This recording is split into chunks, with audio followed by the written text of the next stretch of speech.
বলুন। আমরা মেদিনীপুর জেলার ঘাটাল মহকুমা থেকে এসেছি। আমরা 3-4 দিনের একটা ট্যুরে লাভা থেকে চিটংয়ে এসেছিলাম। আমরা অন্যদের থেকে রেকমেন্ডেশন পেয়ে চিটং গ্রিন তারা হোমস্টেতে ছিলাম আমরা। 5টা রুমের ব্যবস্থা আছে এখানে। দাদা বৌদি আতিথেয়তা খুবই সুন্দর। যারা আসবেন এখানে আসতে পারেন।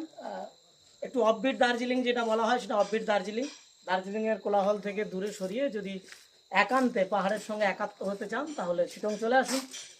কমলালেবু সিজন ছাড়াও এখানকার পাহাড়ি ভিউ খুবই সুন্দর। অফবিট দার্জিলিং যাদের ভালো লাগে চিটং তাদের জন্য গন্তব্য, এবং তারা বেছে নিতেই পারেন গ্রিন তারা হোমস্টেকে। আপনাদের ভালো লাগবে। খাওয়া দাওয়া কেমন লেগেছে? কাল কেমন আনন্দ করেছেন ম্যাডাম বলুন। আমরা সবাই মিলে এনজয় করেছি।